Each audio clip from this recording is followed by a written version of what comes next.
The Origin of Tyranny by P. and Percy Neville Ure. Chapter VI. Argos.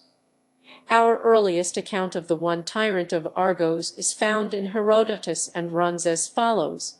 And from the Peloponnesus came Lycidas, the son of Fadon, the tyrant of the Argives. That Fadon who created for the Peloponnesians their measures and behaved quite the most outrageously of all the Greeks, who having removed the Elean directors of the games himself directed the games at Olympia. Fadon belonged to the royal house of Temenos, and appears to have succeeded to a hereditary throne in the ordinary way. Nevertheless, he is deliberately classed by Aristotle as a typical tyrant. Some years ago I suggested that it was Fadon's invention of measures rather than his outrageous behavior or his warlike achievements that caused him to be regarded as a different kind of ruler from his forefathers, as a tyrant instead of a king. Herodotus speaks of him simply as the man who made their measures for the Peloponnesians. But Ephorus and later writers declare that Fadon invented a system of weights as well as measures, and, most important of all, that silver was first coined by him in Aegina. The reign of Fadon probably covered the first third of the 7th century. Thus, in Greece proper as in Asia Minor, there is evidence for ascribing the earliest coins to the earliest tyrant. If there is any weight in the Argive evidence, then the accounts mutually confirm one another, and it becomes distinctly improbable that the association of coinage and tyranny was a mere accident. Unfortunately, the evidence as regards Fadon is all very much disputed. The greater part of this chapter will therefore be devoted to examining its credibility and endeavoring to show that the doubts that have been cast upon it are not well founded, that on the most probable showing the reign of Fadon opened the epoch known as the Age of the Tyrants, that Fadon lived just about the time when the first coins were struck in Aegina, and that the institution of the Aeginetan weight system was the direct result of an Argive occupation of the island. One or two points may be assumed to start with as generally admitted. The Aeginetan tortoises Fig. 20 were the first coins struck in European Greece, and they were first struck fairly early in the 7th century. The points that have been most disputed are the date of Fadon, and his connection with Aegina and the Aeginetan coinage. It is the date that is the real center of the controversy, and it will be best to deal with it first and to begin by briefly recalling the evidence and arguments. The later genealogies, which make Fadon 7th from Temenos and 11th from Heracles, and thus put him early in the 9th century, have been shown by Busolt to be due to 4th century tamperings with the pedigree of the royal house of Macedon. In ascribing the foundation of the Macedonian dynasty to a certain Charanos, who according to Theopompus was a son of Fadon, according to Satyrus a son of Fadon's father, they were influenced by the incurable Greek belief in symmetry which required the Macedonian royal family to be as old as that of its great rivals the Medes, which latter, following Ctesias, they dated from 884 before Christ Roman II. The genealogy that makes Fadon 10th from Temenos, and thus puts him about the middle of the 8th century, can be traced back only to Ephorus. In other words, as already pointed out by Berry, its credibility depends in great measure on that of the writer, who is also our earliest authority for the statement that Fadon coined in Aegina. Omen 3. Yet a third statement as to Fadon's family is that of Herodotus. According to Herodotus, Lycidas, son of Fadon, was one of the suitors of Argos at Sissian early in the 6th century. The statement occurs in a plainly romantic setting and must not be pressed too far. It may, however, be fairly claimed as an argument against a date as early as 750. Even admitting the possibility that son in the singular may be loosely used for descendant, yet it remains highly unlikely that Herodotus would have mentioned Fadon at all in connection with Lycidas if he regarded them as separated by over 150 years. Layman Haupt, who, in spite of all the difficulties just summarized, dates Fadon 8th Olympiad 748 before Christ, imagines an obscure Fadon, father of Lycidas, and formulates as a characteristic of Herodotus the practice of assigning the deeds of famous men to obscure namesakes. Besides Fadon, he quotes only Philologios, tyrant of Soli and friend of Solon, whom he perceives, in direct contradiction of Herodotus, to differentiate from the father of the Aristokipros who fell during the Ionic revolt. His view is discredited by the one illustration that he quotes in its support.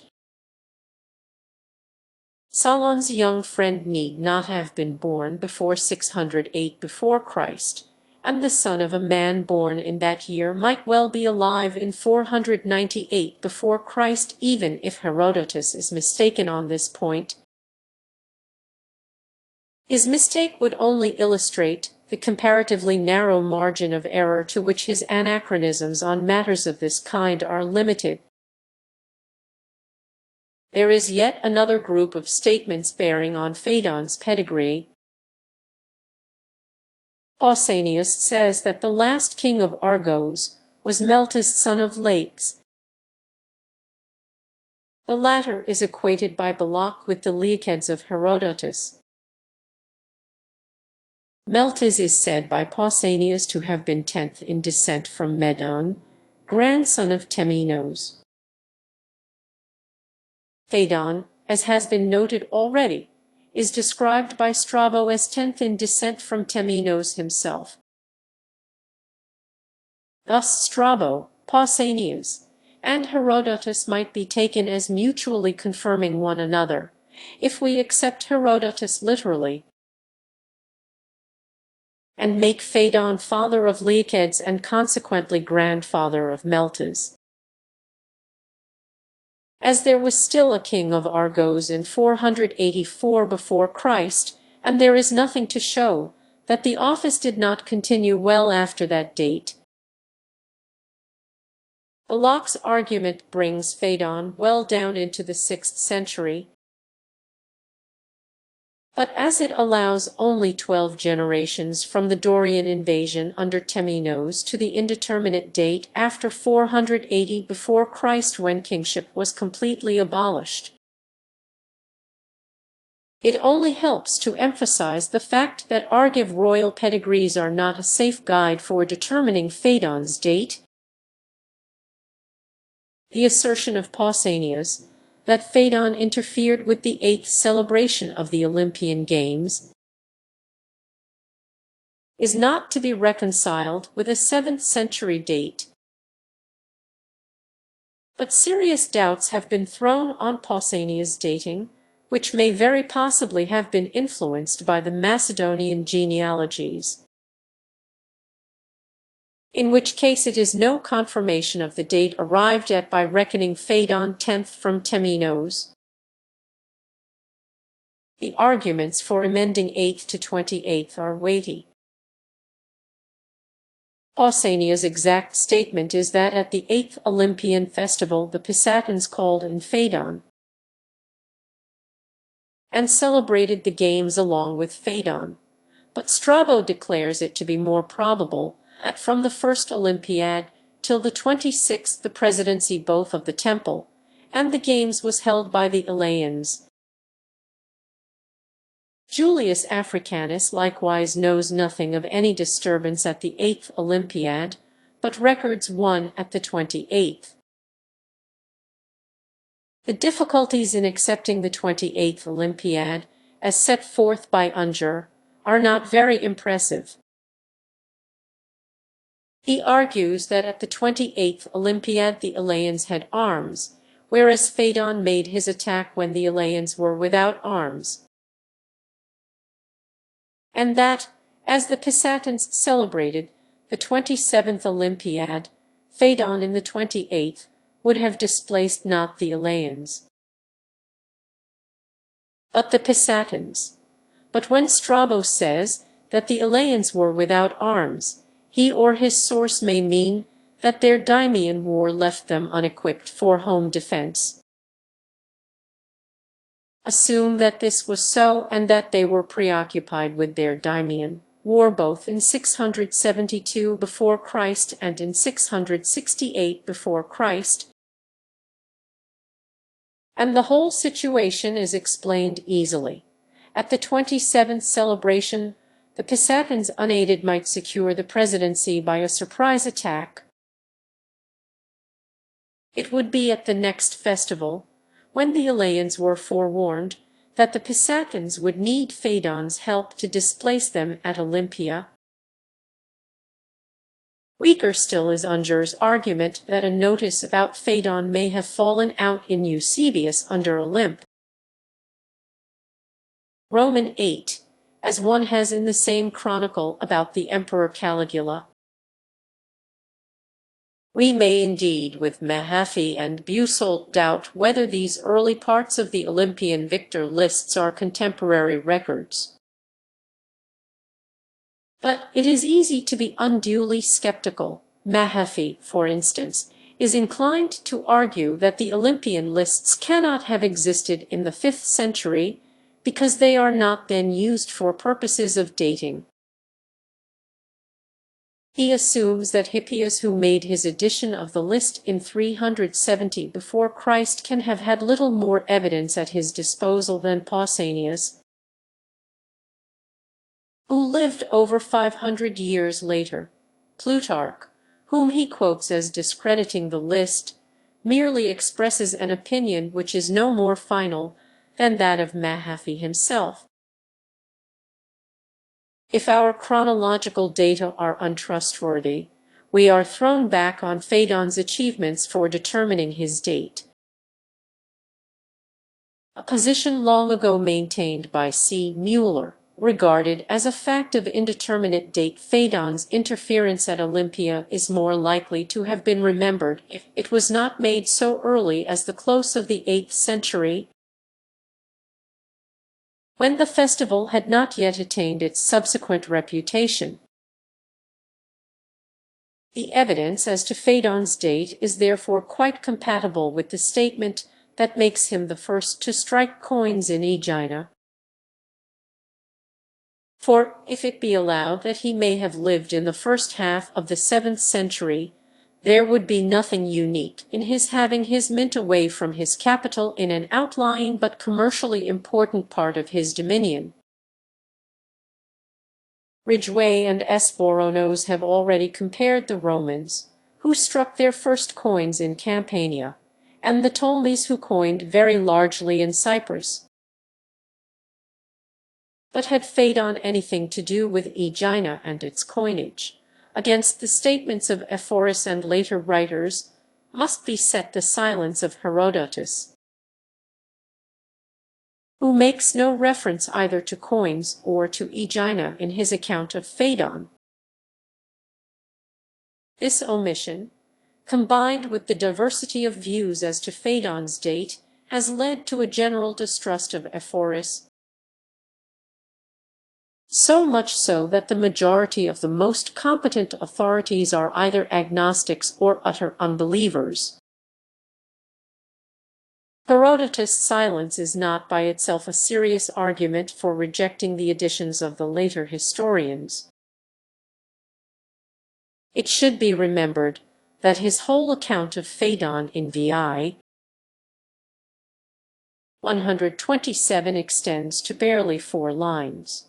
He can hardly be expected to state at all completely even the main facts about so important a personality in so short a space.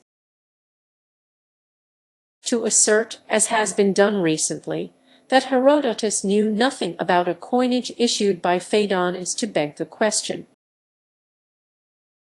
To the 5th century Greek, for whom Herodotus wrote, the origin of the system of weights on which the Aeginetan coins were struck may have been of greater interest than the remoter question of an invention which they doubtless all took for granted. Peloponnesian weights and measures stood for the lack of standardization in all matters metrical from which Herodotus and his hearers must have suffered daily. There is no need to pursue these criticisms in further detail. They start with various assumptions as to Fadon's date.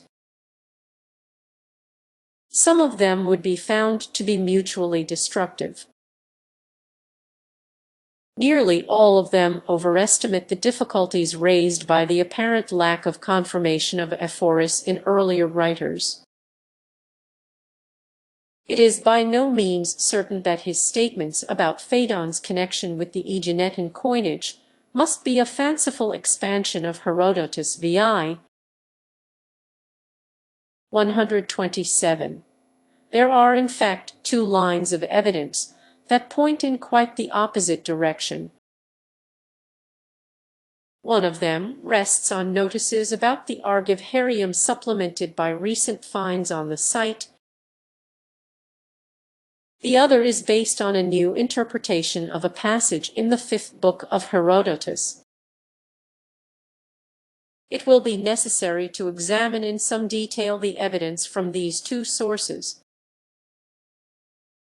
In the famous temple of Hera, the Argive that lies between Argos and Mycenae, there was preserved a dedication that was said to have been made by Fadon in commemoration of his coinage.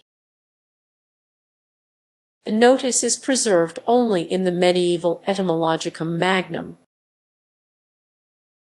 It runs, Fadon the Argive was the first of all men to strike a coinage in Aegina, and on account of this coinage, he called in the spits and dedicated them to the hero of Argos. There is nothing suspicious in this notice.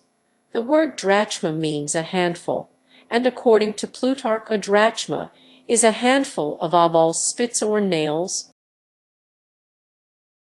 which in early times were used as money. Plenty of evidence is to be found in antiquity for offerings of disused objects to the gods. The ultimate source for the statement of the Etymologicum Magnum may well be the official guide at the Herrium itself. Temple traditions are not always above suspicion. All the same, the indications of a Fadon tradition preserved in the Argive Herrium are valuable, because they show a source from which Ephorus might very well have supplemented Herodotus far older and more valuable than his own imagination. This, however, does not end the evidence of the Argive Herrium. Some 30 years ago the site was excavated by the American School of Archaeology at Athens. Among the finds was a bundle of iron spits or rods about 4 feet long, Fig. 21, which Ephoronos has plausibly associated with the of the Etymologicum Magnum. The Americans ascribed the foundation of the Herrium to the Mycenaean period, so that the dedication of the spits could be put anywhere in the 3 centuries that formed the limit of controversy as to Fadon's date. But more recently this dating has been shown to be mistaken by the Germans who excavated Tyrants. Whole series of miniature vessels which the Argive Herrium excavators had regarded as Mycenaean were shown by the Tyrants excavators to be 7th century or later. And when one of them, Frickenhaus, visited the Argive Harem, he found fragments of geometric and Proto-Corinthian pottery in positions which proved the sherds to be older than the temple foundations. From this fact, he argues conclusively that the abundant series of dedications at the Harem begin in the 7th century. Fadons cannot therefore go further back than that. The Mycenaean objects from the Argive Harem site must all come from a small secular settlement that preceded the temple. The latter becomes possibly contemporary with Fadon himself. This is a fact of possible significance. It suggests that the Harem may have been the religious center of Fadon's imperial policy, a sort of religious federal capital carefully placed away from the chief cities of the Argolid, much as the federal capital of Australia has been placed away from the capitals of the various Australian states.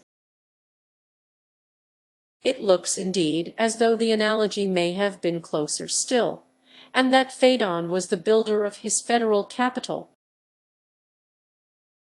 If so, his date was some time, probably early in the 7th century. This ends the evidence of the Harem and brings me to the most important section of my argument. We have just seen how little need there is to mistrust Ephorus simply because he does not exactly reproduce Herodotus. All the same, the earlier writer is of course by far the more reliable. The account of Fadon's coinage in Aegina would gain enormously in credibility if any evidence for it could be found in the pages of Herodotus. Modern writers, without exception, have taken it for granted that no such evidence is to be found. In this I believe them to have been mistaken. There is a passage in the 5th book which, though it does not mention Fadon's name, I believe to describe the conquest by him of Aegina, and the institution as a result of that conquest of the weight standard on which the earliest Aeginetan coins were struck. If my explanation has not been anticipated, there is no reason for surprise. The passage contains references to pottery, ships, dress, and jewelry, and my interpretation of it is based on archaeological evidence, much of which has only quite recently become available. In the passage of the 5th book, which we are now to examine, Herodotus is explaining the origin of the hatred that existed between Athens and Aegina in 500 before Christ. Aegina had once been subject to Epidaurus. Then the Aeginetans, having built triremes and made themselves masters of the sea, revolted. Through their revolt, they got embroiled with the Athenians, who had at that time very close relations with Epidaurus. At the suggestion of the Epidaurians, the Athenians sailed against Aegina. The Aeginetans appealed to Argos, and with the help of an Argive force that crossed undetected from Epidaurus, utterly defeated the Athenians in a land battle on the island. The various measures taken in common by the Aeginetans and the Argives immediately after the war suggest that Aegina, when she had revolted from Epidaurus, became in some sort a confederate, or possibly a subject, of Argos. We may assume, too, that Argos secured some sort of control over Epidaurus in the course of the war. Otherwise, it is inconceivable that an Argive force should have set out from Epidaurus with the double purpose of aiding Epidaurus' revolted subjects and attacking those very Athenians. whose expedition against the island had been suggested by the Epidaurians themselves. The crushing defeat that the Athenians sustained may have been due to the collapse of her Epidaurian allies. One further point about Herodotus' narrative should be noticed. There is nothing in it to suggest that at the time when the Aeginetans revolted from the Epidaurians, either of them was dependent on Argos. The narrative points rather to a previous confederation or dominion in which the chief cities were Epidaurus, Aegina, and not Argos but Athens. Are there any indications as to when all this occurred? The reference is to a time considerably previous to 500 before Christ. Mackin thinks that the most probable date for the expedition to Aegina is somewhere in the lifetime of Solon or Pisistratus. He points to various circumstances that certainly might well have led to a collision between Athens and Aegina during that period. All the same, it is difficult to accept a date within those limits. The Aeginetans are not likely to have been dependent on Epidaurus after it was conquered by Periander.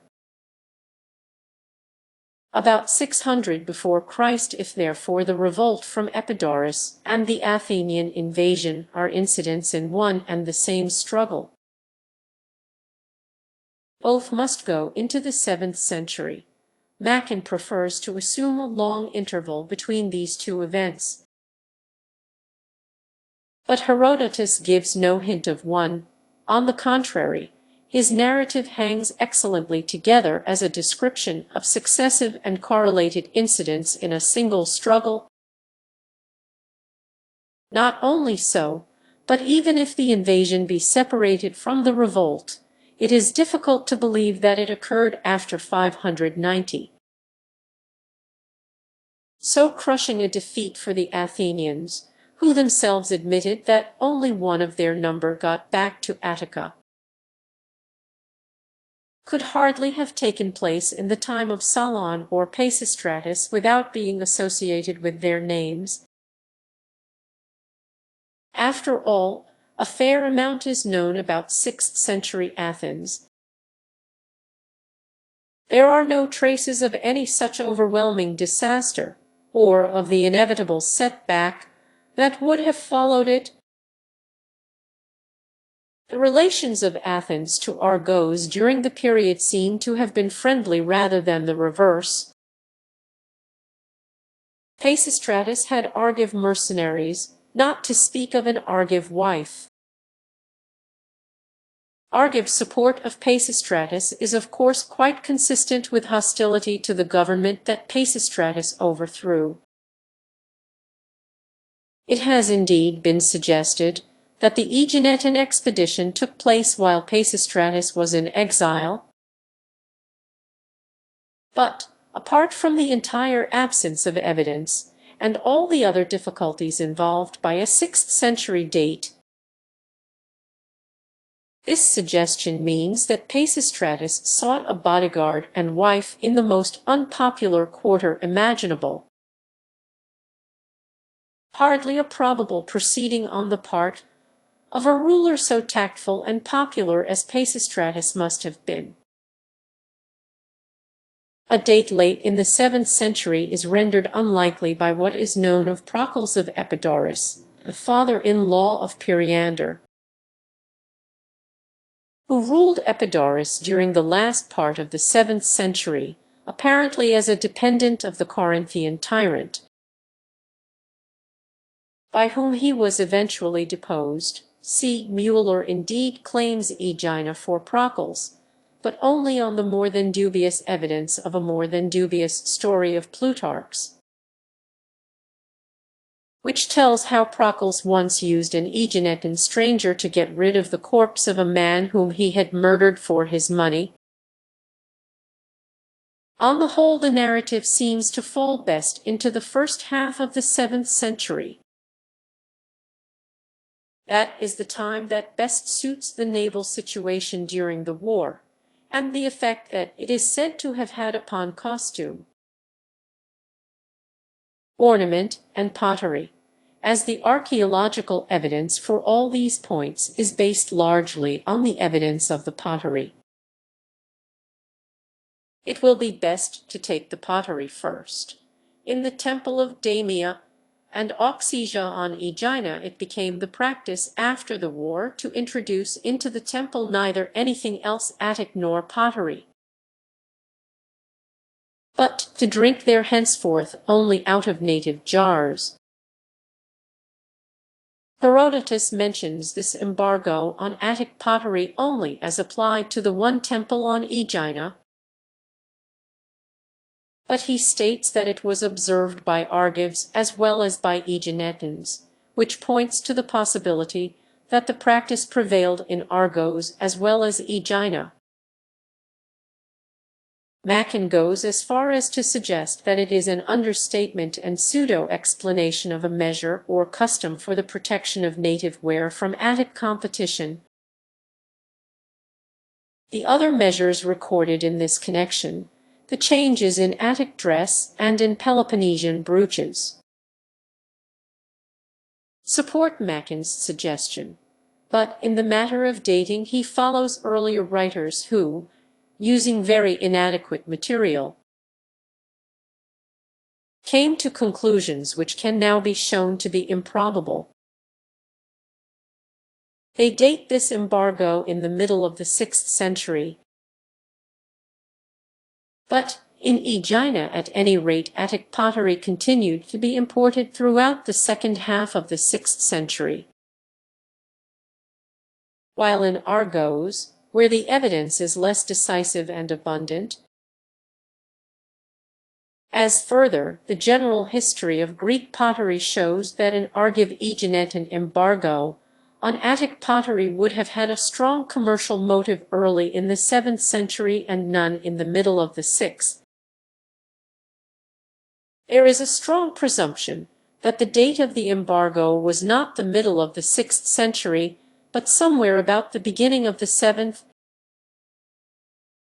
To examine the archaeological evidence here in detail would take us too far from our main inquiry. It will be found presented in full in an appendix. The war was a great disaster for Athenian naval power. Now, the period of greatest eclipse for Athens from this point of view was the 7th century. Throughout it there is no indication whatever of naval activity at Athens, except a possible war against Mytilene. Even that must be put at the earliest close on the year 600 before Christ, and is to be regarded as announcing the beginning of the new epoch of activity in the 6th century. And against it must be set the failure in the struggle with Megara for Salamis. This had not been the naval position of Athens earlier. During the Dark Ages she appears to have been a considerable naval power. A tradition preserved by Plutarch makes Athens succeed Crete in the command of the sea. Naval power is implied in Theseus' expedition to Crete. A poem of Bacchylides, which is illustrated by a vase painting of Euphronios, tells how Theseus went to the depths of the sea to fetch up the ring of Minos, and the story has been brought by S. Reinech into connection with rings such as those of Polycrates and the Doges of Venice, and explained as symbolizing the winning by Theseus of the sea which had been previously the bride of Minos. The date of these events must not be pressed. The period of this sea power is plainly the Dark Age that followed the breaking up of the Cretan and Mycenaean civilization. It is the period of the pottery known as geometric, and the Athenian geometric, the Dipylon, where, again and again, shows pictures of ships. 39 examples are quoted by Tor, enough, as pointed out by Helbig, to prove the important role played by the Athenian navy in the life of Athens of that age. The Dipylon ships, as remarked 20 years ago by Helbig, show that already in the 8th century Athens was preparing to found her power on her navy. It requires some such catastrophic explanation as has just been offered to account for her complete setback in the 7th. One result in Athens of the reverse in Aegina, so Herodotus declares, was a revolution in the dress of the Athenian women, who gave up the Doric costume, which was made of wool and fastened with pins, and adopted in its place the Ionic, which consisted of sewn garments made of linen. The passage is a locus classicus among writers on Greek dress, and it must be at once admitted that nearly all of them accept a date late in the first half of the 6th century. So late a date seems to me to be untenable. It can be reconciled neither with the statements of Thucydides on the subject of Athenian dress, nor with the evidence of extant monuments. The sumptuary laws on women's dress passed by Solon in 594 before Christ were plainly directed against the Ionian costume. They show that it must have reached Athens by about 600 before Christ and offer no evidence that it had not done so considerably earlier. Perry dates the introduction of Ionian dress into Athens c. 650. Among the Aeginetans and Argives, as a result of their victory over Athens, a change was introduced in what Herodotus calls the measure of Aeginetan and Argive brooches.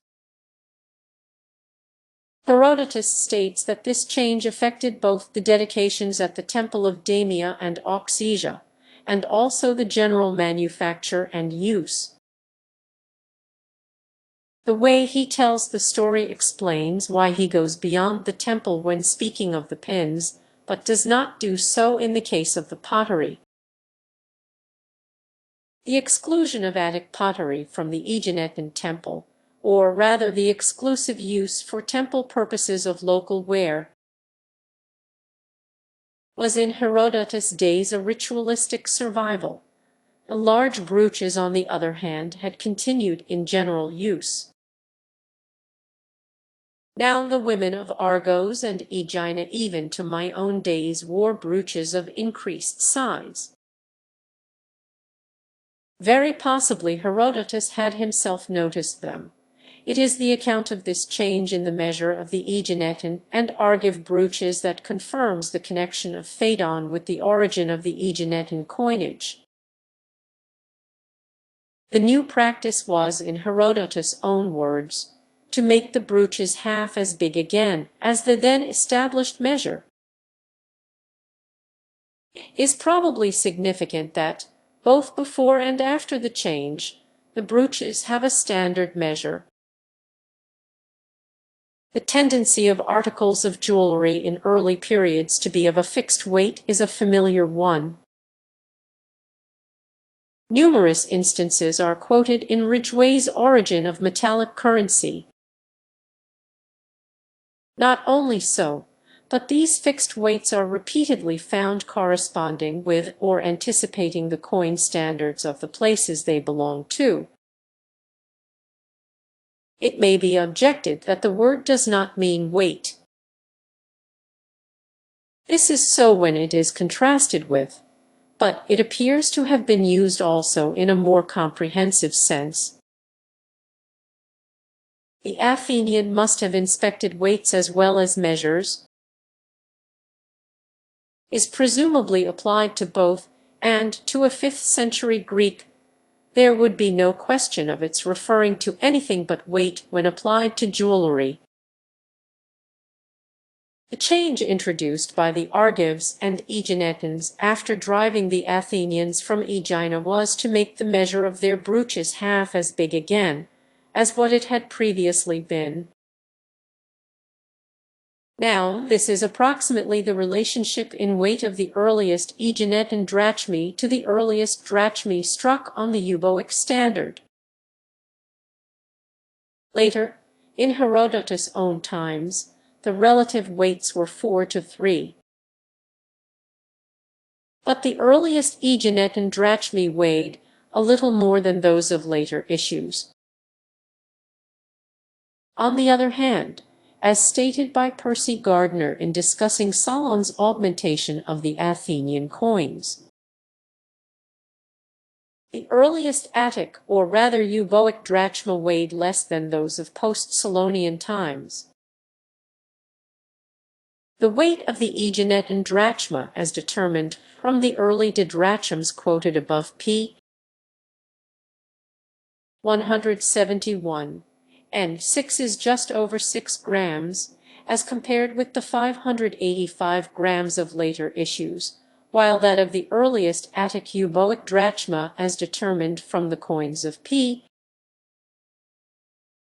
171 and 8, is just over 4 grams, as compared with the 426 grams of later issues. Thus, the original Aeginetan drachma seems to have been just half as heavy again as the earliest Attic. This ratio is accepted by Ridgway, who regards it as invented to make 10 silver pieces worth 1 gold when gold was 15 times as precious as silver.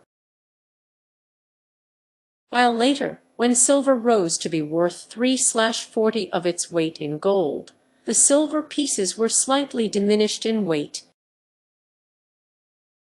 in order that 10 of them might still be the equivalent of 1 of gold. Let us now return to the one passage of Herodotus, in which he refers by name to the Argive Tyrant. In that passage he speaks of Fadon as the man who made their measures for the Peloponnesians. The force of the definite article that precedes the Greek has not always been sufficiently stressed. More than one recent writer begins his discussion of the passage by translating a system of measures. The subsequent argument has naturally suffered. Can be no other measures than those associated with the Peloponnesus in Herodotus' own days, namely those of the famous Aeginetan standard, employed in particular for the coinage of the island. Other scholars have regarded the statement that Fadon struck the first coins in Aegina as merely an amplification by later writers of these very words. They argue that the measures plainly meant the Aeginetan standard, and so suggested the famous Aeginetan coinage. This latter view assumes, of course, that the amplifications of Ephorus are not to be found in Herodotus himself. But what are the facts? The establishment of Aeginetan measures in the Peloponnesus are alluded to by Herodotus not only in the passage about the Argive Tyrant in Book VI, but also very possibly in the passage in Book V that describes the early Argive expedition to Aegina. In this latter passage the measures are said to have been the result of the expedition. Both expedition and tyrant are probably to be dated early in the 7th century. That is also the date to which numismatists generally assign the first drachmae struck in Aegina, struck too on a standard that, like that of our brooches, was half again as great as that previously in use. It is hard to avoid the inference that when the 4th century writers say that Fadon coined in Aegina, they are faithfully reporting a genuine tradition. It has indeed been maintained that the whole Herodotian account of the early relations of Argos, Aegina, and Athens is unhistorical. The arguments brought forward to support this destructive view are I. that the episode is timeless, and its timelessness must be due to its unhistorical character. Roman 2. That it must be unhistorical because it cannot, as alleged by Herodotus, have been the cause of the war of 487 before Christ, which must have been due to the natural rivalry of the two neighboring states. As regards the first of these two arguments, the preceding pages have, it is hoped, shown that the episode is not timeless. As regards the second, it is enough to point out that it assumes that war cannot breed war, that no war can be due to two causes, and that an incident cannot be historical if it is alleged as leading to results that it cannot have in fact produced. The fact that arguments such as these were accepted for publication in a periodical of high repute less than a generation back shows how much the whole world of scholarship was infected by the spirit of uncritical skepticism that has left its mark in some quarters on that of the present age. Others again, like Wilamowitz, regard the narrative of Herodotus v. 8288 as simply a reflection backwards of the state of affairs existing in 487 before Christ, when Athens attacked Aegina, and the Aeginetans called to their aid the same people as before, the Argives.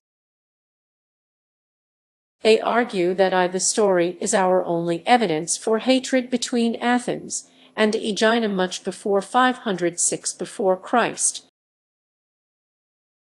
Roman 2. The Argive Aeginetan brooches as compared with the broochless Athenian costume, the embargo on Attic pottery at the Aeginetan temple, and the posture of the kneeling statues pleading before the Athenian invaders may all have been referred in Herodotus' days to the existing hatred and recent wars between Athens and Aegina. Omen 3. Herodotus puts back the Athenian disaster into the timeless period because the miracle and the change of costume required an early date, and the story does not fit the war of 487 before Christ, since the famous Sophanes, who fought in it, lived till 464. Herodotus, they say, gives no account of a disaster to the Athenian fleet in 487 because he had used it up for this early reflection. Of these points I is answered by the whole of this chapter. Roman 2 and Roman 3 fall with I, besides which Roman 2 contains many improbabilities, e.g., that the pottery in an Aeginetan temple should without historic reason have suggested to any 5th century Greek an early war with Athens, while Roman 3 assumes an Athenian disaster in 487 before Christ, whereas Thucydides declares that Athens was successful in that war. There is nothing suspicious in the Aeginetans having twice in 200 years attained some sort of thalassocracy, and having on both occasions come as a result into collision with Athens. It is perfectly natural for the Aeginetans on a second occasion to appeal to allies who had previously helped them so effectively and with such profit to themselves. Mackin observes that the Herodotian account of the feud between Athens and Aegina is remarkably uninfluenced by contemporary politics and interests. He suggests dating the subjection of Aegina to Epidaurus to the reign of Fadon, and the revolt of the island from Epidaurus to the time of Fadon's fall.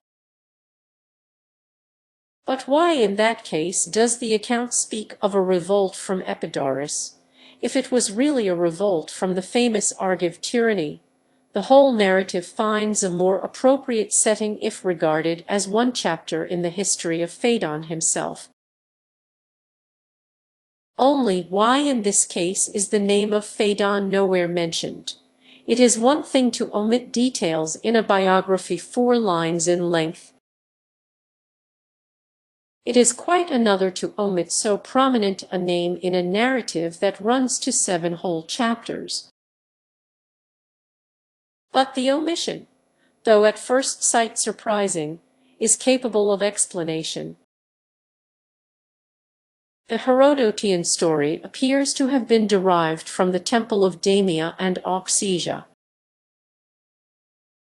It was told Herodotus not in connection with any royal monument, but to explain certain offerings of pottery and jewelry that he saw in the temple. Not a single personal name occurs in the whole narrative, and there is no particular reason why there should. There may actually have been motives for not introducing them. The account of the events given to Herodotus in the Aeginetan temple of Damia and Oxysia would naturally not emphasize the part played by the Argive tyrant.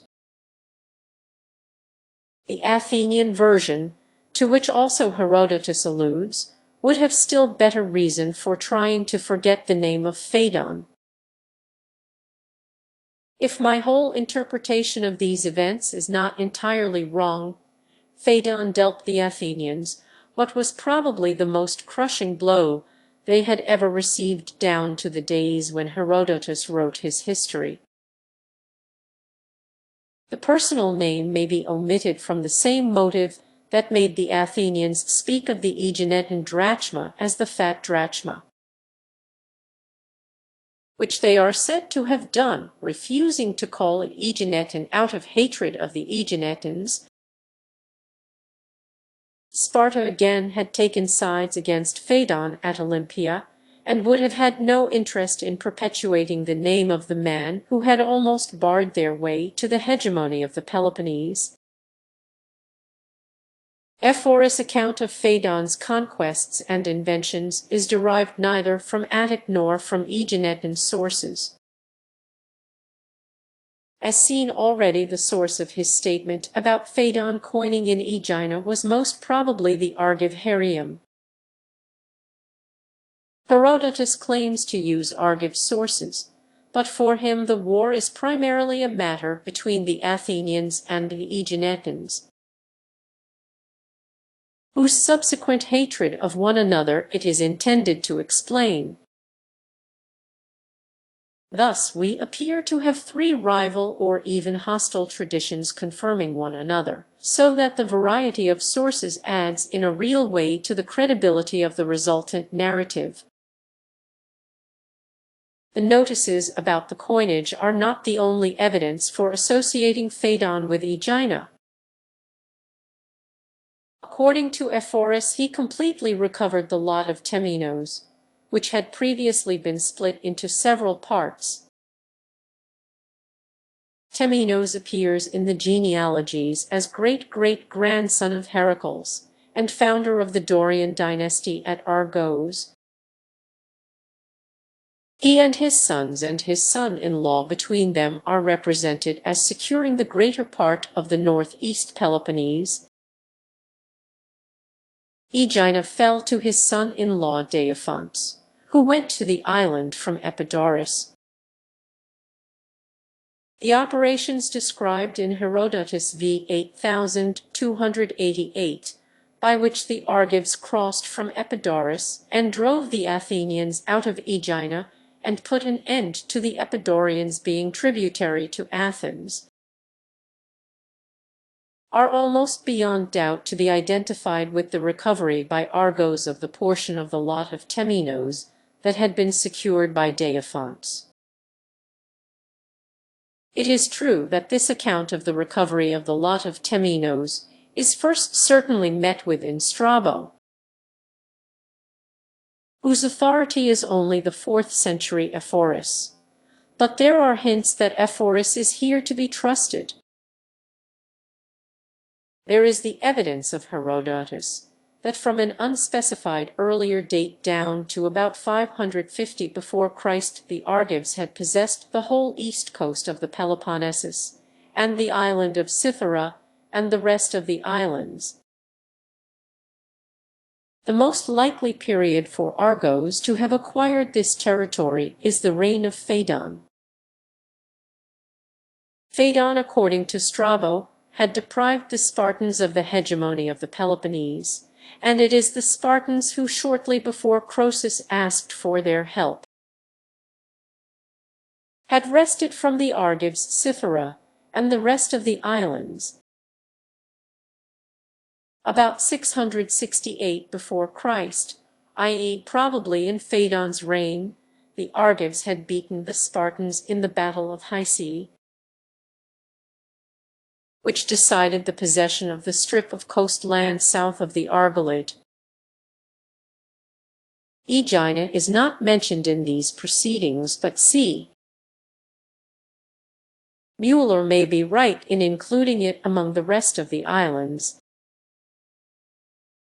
The Hyceae campaign is roughly contemporary with the Second Messenian War, in which Argos took part against the Spartans, and of which indeed it may have been an incident. Now in that war the Samians took part by sea against the Argives, and it is natural to connect this action of theirs with their repeated attacks on Aegina in the days of the Samian king Amphicrates. At some period indefinitely before the reign of Polycrates. The Samians were certainly a naval power in the first half of the 7th century. The 4 triremes built for them in 704 before Christ marked for Thucydides an epoch in naval history. About 668 before Christ Callios the Samian made his famous voyage beyond the Straits of Gibraltar to the Spanish seaport of Tartessus. A voyage that implies much previous naval enterprise on the Samians' part. The rivalry with Aegina was probably commercial. Callios and his crew returned from the silver-rooted streams of the Tartessus River, having made the greatest profits from cargoes of all Greeks of whom we have accurate information, excepting Sistratos the Aeginetan, for it is impossible for anyone else to rival him. Samian attacks on Aegina are thus particularly likely to have happened about the time of the Second Messenian War. A century ago c. Mueller argued that some event or other connecting Samos with Aegina must have been closely connected with the revolt of Aegina from Epidaurus, since the revolt was described in the history of Samos of the Samian historian Duris, born about 340 before Christ. From this he proceeds to advocate a date for the revolt not very long before the war between Samos and Aegina of 520 before Christ, arguments based on the laws of digression observed by a writer whose works are known to us only in a few fragments need to be used with caution. If Duris is any indication whatever for the date of the revolt, he leaves an open choice between the time of the war of 520 before Christ and that of the days of King Amphicrates. And as between these two the evidence shows that the earlier is probable while the latter is almost impossible. As independent evidence these hints would be of scarcely any value. As confirmation of a definite but disputable statement their value is considerable. The recovery of ancestral domains is a favorite euphemism among military conquerors for their policy of annexation. The chronology, both relative and absolute, of Strabo's summary of Fadon's career has every appearance of authenticity. Fadon first recovers the lot of Temenos, then invents his measures and coinage, and after that attempts to expand eastwards and southwards to secure the whole inheritance of Heracles. Or, in other words, aims at the suzerainty of the whole Peloponnese, and to that end celebrates the Olympian Games. This last event is probably to be dated 668 before Christ. The coinage must be put indefinitely earlier in his reign. A perfectly reasonable date on numismatic and historical grounds, and the recovery of the lot of Temenos a few years earlier still. The date thus reached is confirmed by the histories of the two other leading cities of this part of the Peloponnese, Sissian and Corinth. Sissian formed part of the lot of Temenos, and was held by his son Phalx. About 670 before Christ, the city fell under the tyranny of the able and powerful family of Orthogoras, whose policy was marked by extreme hostility to Argos. Fadon plainly can have had no footing in Sissian during the rule of the Orthogorids.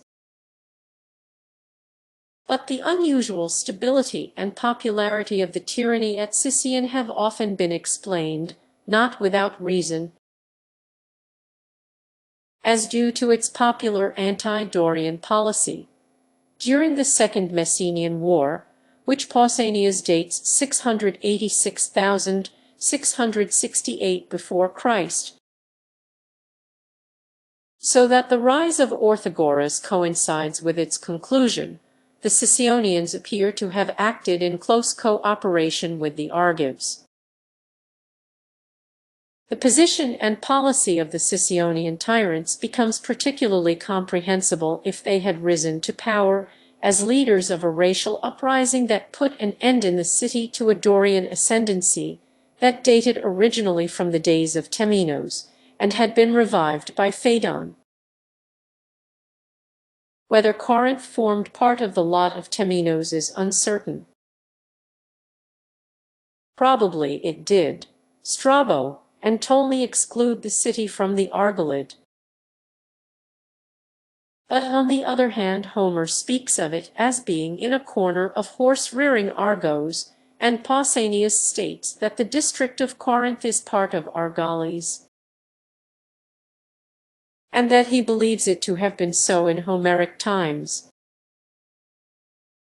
The conflicting statements of these excellent authorities are best reconciled by supposing them to be referring to different periods.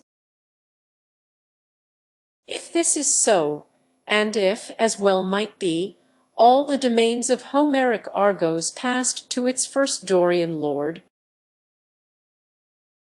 then Corinth formed part of the lot of Temenos. A Temenite Corinth is perhaps implied in Apollodorus, where Temenos. The two sons of Aristodemus and Cresphontes, when they had conquered the Peloponnese, set up 3 altars of Zeus Patrus and sacrificed on them, and drew lots for the cities. The first lot was Argos, the second Sparta, the third Messene. For connections between Fadon and Corinth, we have only a story told by Plutarch and a scholiast on Apollonius Rhodius, of which the salient points are that if Fadon tries to annex Corinth, the Bacchiads and Archias are the pro-Argive party. See the fall of the Bacchiads, which led to the rise of the tyrant Cypselus, meant the overthrow of Argive influence. So far the story is all of a piece, and supports the view that the simultaneous establishment of Cypselus in Corinth and Orthogoras in Sissian may have been part cause and part result of the fall of Fadon and the breaking up again of the lot of Temenos. Such a suggestion harmonizes well with the friendship that existed between the Corinthian and Sissian tyrants.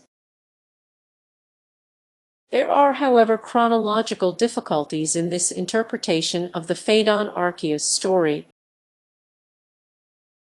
In the story, the fall of the Bacchiads is made contemporary with the foundation of Syracuse, It must presumably be dated about 734 before Christ. Roman II Fadon is put some time before this event. His contemporary Habron being grandfather of Archias' favorite Actaeon, the Marmorparium enters Fadon before Archias. In a highly romantic narrative like that of Archias and Actaeon, the last thing to be looked for is a reliable and exact chronology. Impossible dates may mean impossible statements, but on the other hand, they may mean merely a confusion of facts of different dates. Or again, the facts may be coherent, and the dates just simply wrong. In the present case, except for the relative dating of Archias and Fadon, the historic background is perfectly coherent. If the events are put early in the 7th century, to accept the 750 date for Fadon sets him right in relation to Archias, but leaves the rest of the story in the air. There is indeed always the refuge of assuming a double banishment of the Bacchiads, but the idea of a double banishment, traces of which might easily be discovered by the reduplicating school of historians, is deservedly suspect, and may have arisen from a double dating due to double dating of Fadon. If there really were two banishments, the story better suits the second. Neither Plutarch nor the scholiast on Apollonius gives any absolute dates, and those of the Parian marble, which are impossible. The marble dates, Fadon 895 before Christ and Archias 758. Fadon is also indeed made contemporary with an Athenian who, according to Castor, held the office of king from 864 to 846 before Christ. From 846 to 758 is a possible,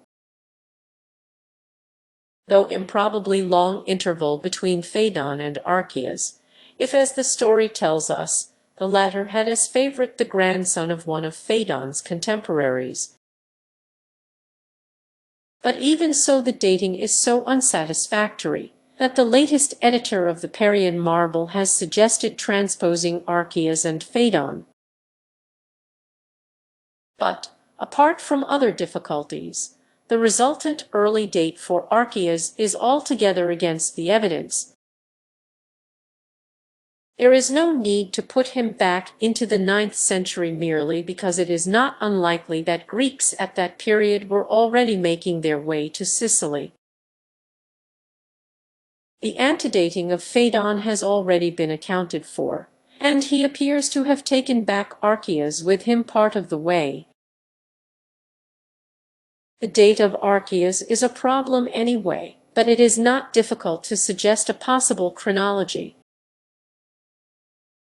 Fadon's fall was probably rapid, a proof of his hubris. His rise was probably slow. Being a hereditary monarch, he may well have ruled for 50 years, from about 715 to 665 before Christ. It was early in his career that he began to carry out his designs on Corinth. Archias, who had founded Syracuse in 734, gave him support. We are told no details, but the alliances of the period of the Second Messenian War and the naval struggle in the Saronic Gulf must have supplied abundant motives and inducements. Bacchian government under Argive protection continued till Fadon fell, which meant also the fall of the Bacchians themselves. They withdrew to the far west. Demaratus penetrated as far as Tarquinii. Large numbers doubtless settled at Syracuse. The order of events just outlined coincides entirely with the extant narratives, except in the one matter of Syracuse, and there the divergence is very comprehensible. The founder of Syracuse had supported Fadon.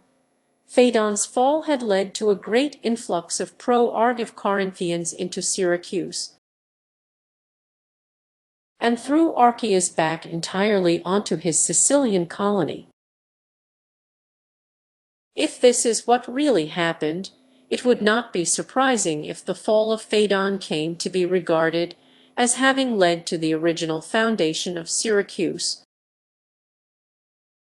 The chief doubt, however, as to the historical truth of the Argive tyrants' interference in Corinth is caused by certain references to a Corinthian Fadon, described by Aristotle as one of the earliest lawgivers. When an Argive Fadon is reported as making his appearance in Corinthian history, is it a mistake due to the confusing of two separate personalities? If two existed, they were unquestionably confused. A Pindar scholiast says that a certain Fadon, a man of Corinth, invented measures and weights. But there is an alternative possibility. The Corinthian Fadon may be only one aspect of the Argive. This is suggested by the Pindar scholiast later in the same ode, where he says that the Fadon who first struck their measures for the Corinthians was an Argive. Too much stress must not be laid on such very confused statements. At best they can only corroborate other and better evidence.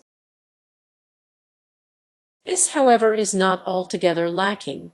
When Charanos, the kinsman of Fadon, went to Macedonia and occupied Edessa and the lands of the Argive, Bacchiads from Corinth settled nearby among the Lyncistae.